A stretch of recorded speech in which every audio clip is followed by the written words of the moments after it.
Breaking news this morning on SportsCenter AM. Not great news for the Pelicans. Anthony Davis, this is according to Adrian Wojnarowski, the agent for Anthony Davis. Rich Paul has notified the Pelicans, the all-NBA, all-everything, the Brow, no intention of signing a contract extension if and when it's presented. And, most importantly, he has requested a trade. What? Davis, eligible to become a free agent in the summer of 2020, could get a $240 million five-year offer from the Pels, but is not interested. Okay, back to what's actually happening on the court. Bucks and Thunder. Giannis. We're going to hear from Woj in this hour. I would hope on that. Yes. Dialing up. Line one. Giannis really struggled in this one. Thunder did pretty much all they could to sort of close the paint. They threw all the bodies at him. Nerlens Noel, Russell Westbrook both blocked him. He had 7 shots blocked, most in his career. Just 3 points in the first half. Here's the thing. He did finish with 27 and 18 rebounds. What's the opposite of Giannis? Paul George. There you go. All over the floor. 21 points in the first half. Even Giannis was asked to describe PG's game, and he was like, he was playing amazing. How about Steven Adams? Speaking of amazing, steal, watch it, watch the fans. Euro step! Yes, big man, Euro step. Because I think he learned from earlier in the week. Watch, against the Pelicans, the aforementioned Pelicans. Adams, break, watch, goes for the Euro step. Called for a travel. Called for a travel. He's like, I was just trying to get fancy. It's fine. So let's compare the two.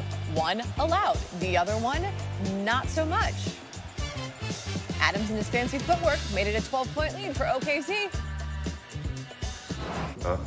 Had to redeem myself, mate.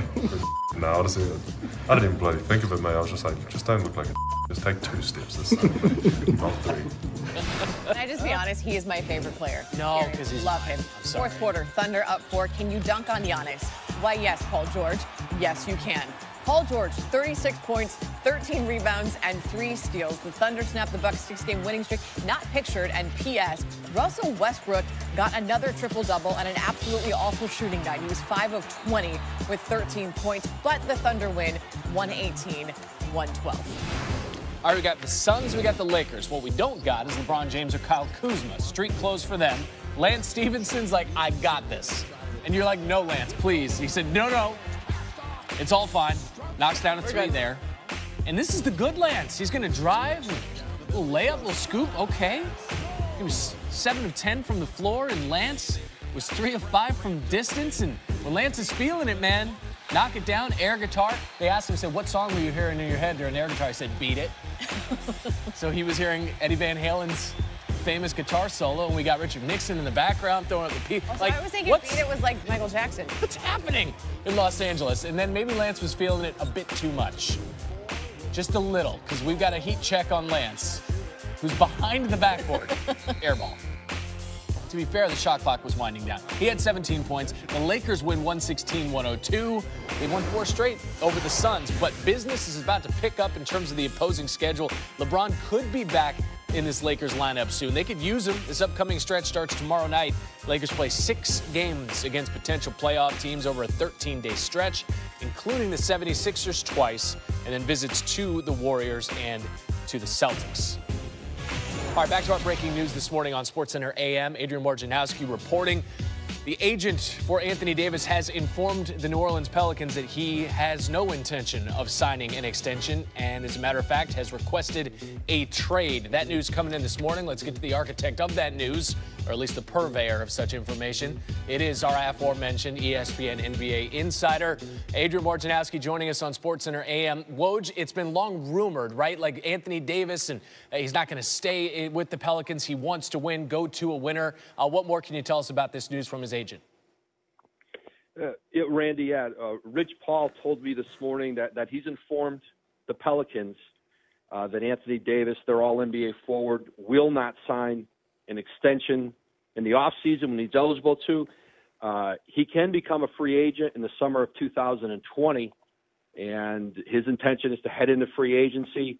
He wants a trade now, and Rich Paul tells me that the preferred destination is a place that allows him to compete on a championship level. And we are, within a couple weeks now, the February 7th trade deadline, and, we'll know soon the reaction in New Orleans to this trade request.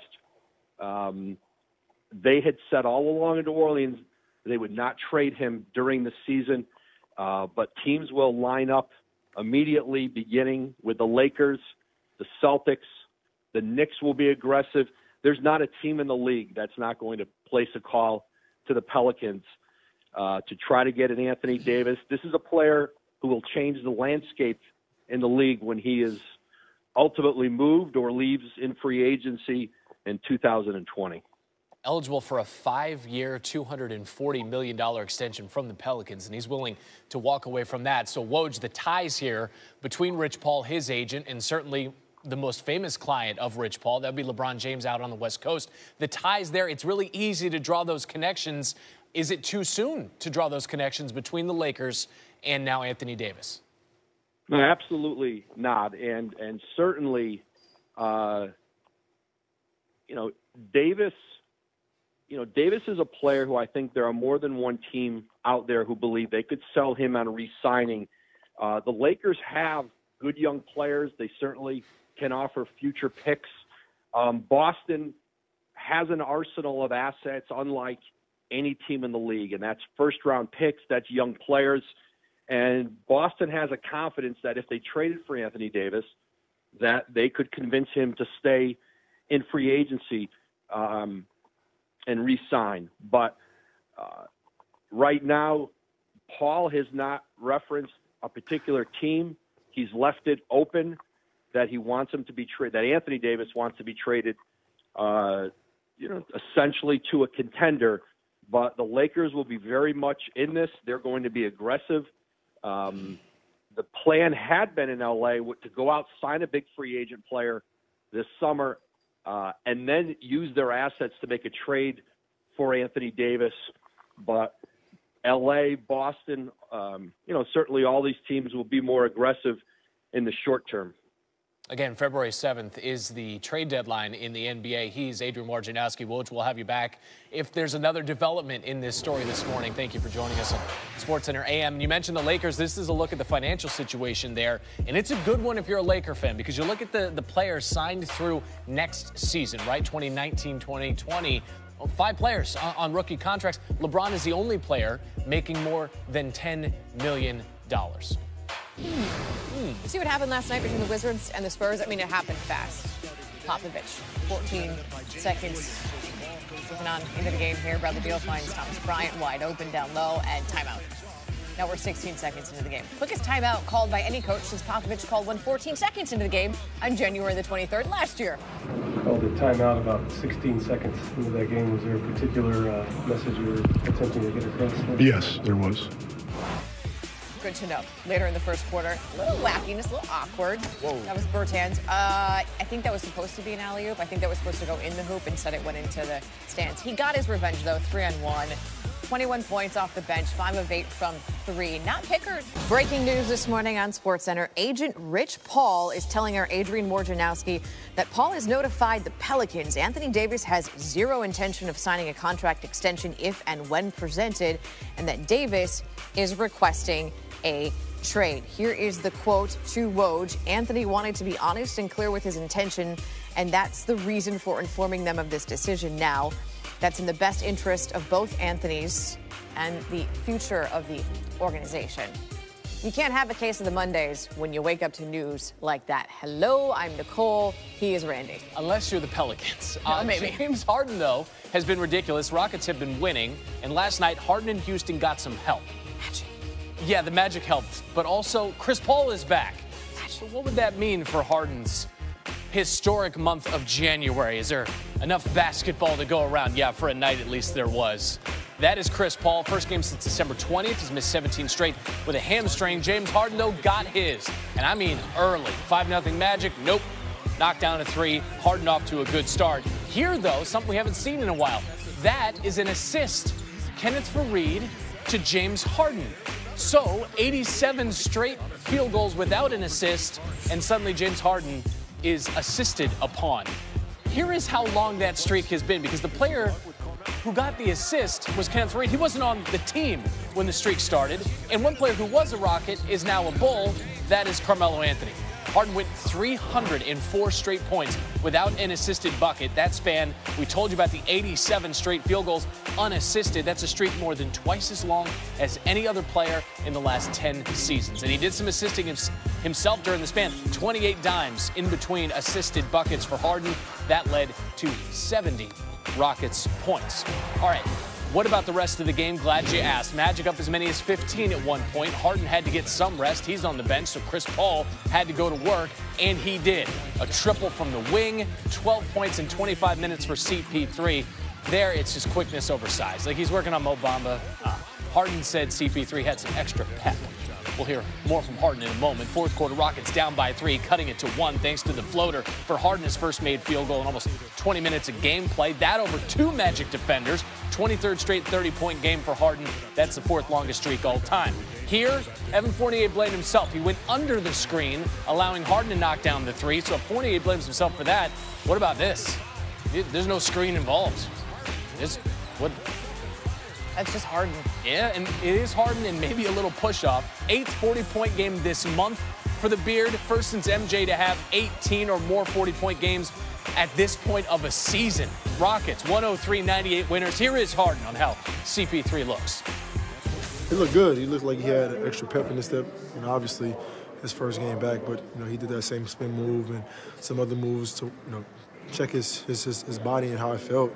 I mean, he looked great. You know, he made some big-time shots. It was good to see him back on the floor. For me, I've been out for so long, you know what I mean? You just want to try to get some type of rhythm and push the pace and make sure guys, getting involved. But James going to be James. And I don't care who on the court, me, anybody, he's going to be him. And we need him to be him. That's why he's the MVP.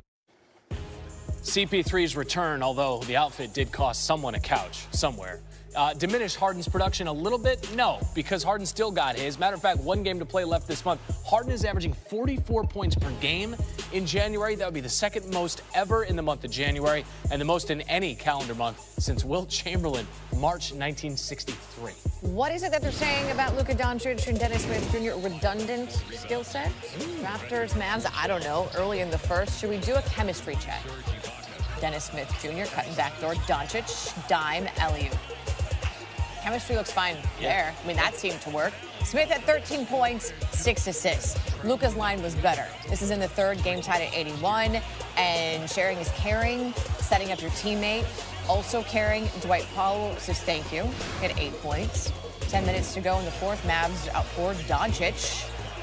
A little coast-to-coast action. New York to L.A. Putting on a show. I personally like Dirk's reaction. I just like seeing Dirk.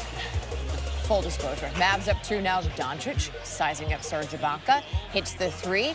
Contested. Doesn't matter. Ibaka's 6'10". Doncic is a couple inches shorter. Does not care. It was not all Doncic because Kawhi also played. Raptors were down 106-101. Kawhi makes it a 3-point game. And then with the Raptors down 2, Kawhi had 33 points and 10 rebounds. Back to Doncic. Mavs down 111-108. He's 1 assist away from a triple-double.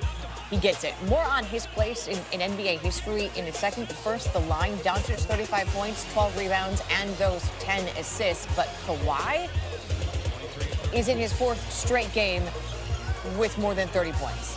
More than 30 points and a win for the Raptors. 123-120 was the final in this one. Can we go back and talk about Luka just a little bit? Because before there was Luka, there was LeBron. And now when you look up the youngest player in NBA history with a 30-point triple-double, you're going to see Luka's name. It had been LeBron's from an April 2005 game in which he dropped 40, 10, and 10 against the Bucks. That was back when LeBron was 20 and Luka was 6. Doncic is also the 7th rookie in NBA history, regardless of age, with a 35-point triple-double. Look at the company he keeps. The other 6, they're either Hall of Famers or Steph Curry. Or future Hall of Famer.